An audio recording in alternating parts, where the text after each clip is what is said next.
금기로 지정된 하늘에서 내려온 미래에 관한 책. 수백 년 전 이야기입니다. 물론 실제 알 거라는 생각은 하지 않지만 세상에는 우리가 알 수 없는 사건 사고가 워낙 많고 아직 밝혀지지 않은 비밀들이 많이 있다는 생각에 혹시나 있을 수도 있지 않을까 하는 마음으로 오늘의 영상을 준비하였습니다. 믿고 안 믿고는 여러분 각자의 몫으로 남겨두고 바로 시작하도록 하겠습니다. 유럽의 한 작은 마을에 하늘에서 책이 떨어졌다는 기록이 남아 있습니다. 붉은 섬광과 함께 나타난 그 책은 화염에도 타지 않았고 낡은 가죽으로 감싸여 있었습니다. 가장 기묘한 점은 그 책에 적힌 수많은 문장이 미래를 정확히 예언하고 있다는 점이었습니다. 세계대전, 대홍수, 도시 붕괴까지 그 사건들은 몇백 년이 지나서 하나씩 실현되었습니다. 그리고 지금 그 책은 다시 나타났습니다. 이번엔 2025년을 향해 수십 개의 문장을 던지고 있습니다. 우리가 알지 못하는 미래가 이미 누군가에 의해 기록되었다면 당신은 그 문장을 읽을 준비가 되셨나요? 예언서는 실제하는 걸까요? 아니면 전설에 불과할까요? 수백 년 동안 전해진 불덩이와 예언서의 이야기는 점점 진화하며 현대에도 강한 영향을 끼치고 있습니다. 처음 이야기된 것은 17세기 말 유럽의 한 작은 마을. 한밤중에 갑작스럽게 하늘에서 붉은 섬광이 떨어졌고 그 자리에 남겨진 것은 불에 타지도 않은 낡은 가죽책 한 권이었다고 합니다. 그런데 여기서 잠깐 저의 개인적인 생각으로는 혹시 진짜 하늘에서 유성과 함께 떨어진 것이 아니라 그 유성이 하필 예언서가 묻혀 있던 곳으로 또는 근처로 정확하게 떨어지면서 감추어 두었던 예언서가 모습을 드러낸 것은 아니었을까요? 아무래도 저의 생각이 좀 더 현실성이 있지 않나 하는 생각을 해보며 바로 이어가겠습니다. 사람들은 처음엔 공포에 휩싸였지만 그 책을 펼쳐본 순간 눈을 뗄 수 없었다고 합니다. 책 속에는 낯선 언어와 상형 문자로 빼곡히 채워진 페이지들이 있었고 그 가운데에는 특정한 해와 장소를 지목하는 구절들이 있었다고 기록되어 있습니다. 마치 미래의 사건을 암시하듯 정렬된 문장들은 읽는 이에게 오싹한 전율을 주었다고 하죠. 예언서 속 첫 번째 실현 사례는 1835년 나폴리 대홍수였습니다. 당시엔 갑작스런 폭우로 도시가 마비되었고 수천 명이 피해를 입었는데요. 책에는 물의 신이 잠에서 깨어 붉은 벽을 삼키리라는 구절이 적혀 있었고 나폴리 성벽이 무너져 내린 그날과 정확히 일치했다고 당시 기록자들은 남겼습니다. 두 번째 사례는 1906년 샌프란시스코 대지진. 예언서에는 땅의 분노가 금의 도시를 갈라내리라라는 문장이 실려 있었고 이 문구는 훗날 고문서 복원 과정에서 공개되며 다시금 세간의 관심을 끌었습니다. 당시 책의 보존자는 예언서의 문장은 시적이지 않다.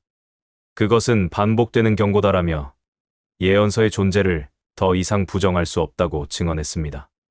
전해 내려온 예언서의 세 번째 예시는 한국에서도 있습니다. 1995년 삼풍백화점 붕괴 사건. 예언서에 인공의 기둥이 탐욕으로 부풀어 오른 후 무너진 소리로 낮이 뒤집히리라는 문장이 실려 있었으며 이 구절은 우리나라의 삼풍백화점의 붕괴를 예언했다고 하는데 글쎄요. 어차피 상형 문자이고 알 수 없는 해독 불가였다고 하였던 것을 보면 후자들이 자기들의 입맛에 맞게 해석하지 않았을까 하는 생각을 해보게 됩니다. 마치 노스트라다무스의 예언처럼요. 아무튼 너무나도 모호하면서도 구조적 붕괴를 암시하는 이 문장은 단순한 우연이라 보기 어렵다는 의견이 많습니다. 이후로 국내에서도 예언서 관련 논문과 탐사 보도가 등장하기 시작했으며 일부는 국가가 해당 문서를 공식적으로 분석하고 있다는 주장을 내놓았습니다. 그러나 이는 사실이 아니며 그 어디에서도 검증되거나 출처를 밝힐 수 없는 유언비어. 말 그대로 구두로 전해져 내려오는 수많은 전설 중 하나일 가능성에 무게를 두게 됩니다.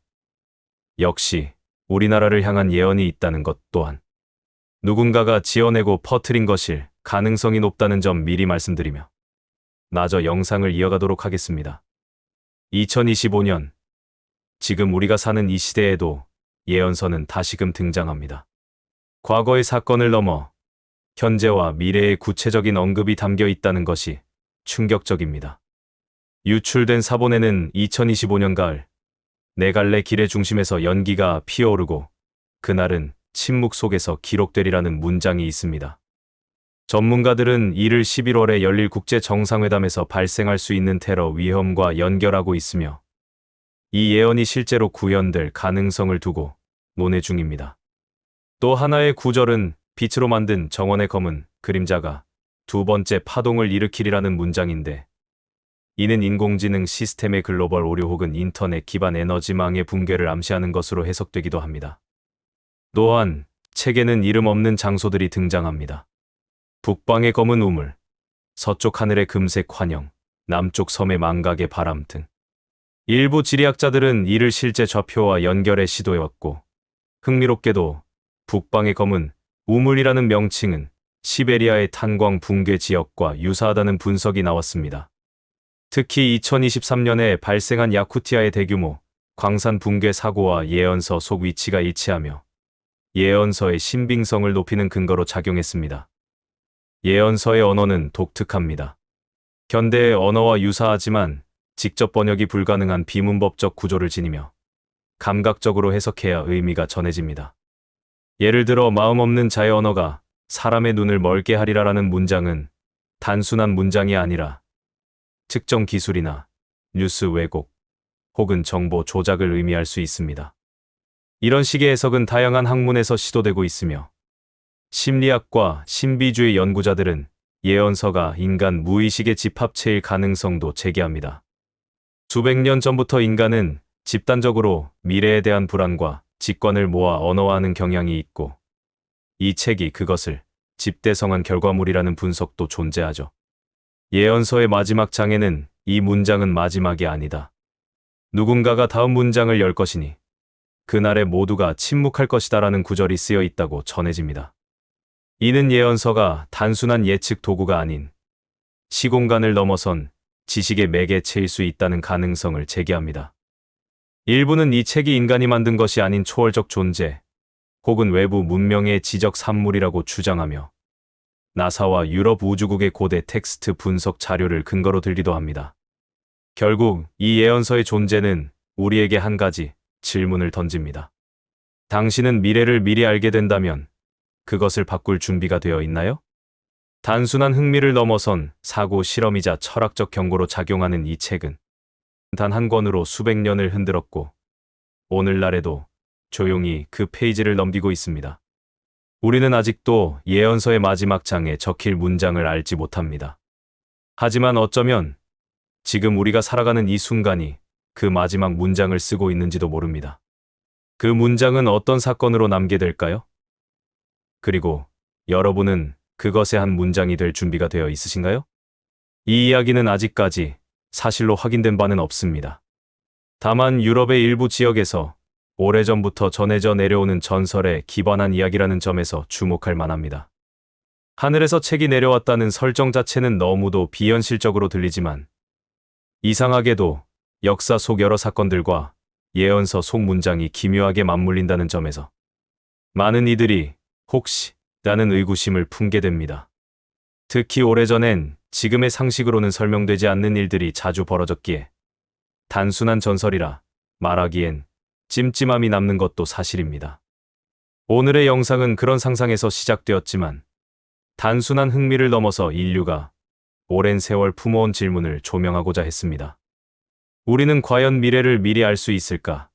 그리고 알게 된다면 그 사실을 받아들일 준비가 되어 있을까? 예언이라는 소재는 오랜 철학적 사유의 대상이었고 그 안에는 인간의 불안, 신비, 통찰이 뒤섞여 있습니다. 이 콘텐츠가 여러분께 던지고자 하는 메시지는 명확합니다. 믿고 안 믿고는 중요하지 않습니다. 중요한 건 우리가 상상하고 질문하고 고민했다는 사실입니다. 그리고 어쩌면 그 질문 하나가 지금 우리가 살아가는 현실을 새롭게 바라보는 눈을 열어줄지도 모릅니다. 오늘의 영상은 어떠셨나요? 댓글로 좋은 의견을 부탁드리고 더 많은 미스터리를 원하신다면 구독과 좋아요, 알림 설정으로 함께해 주십시오. 지금까지 미스테리함 채널이었습니다. 감사합니다.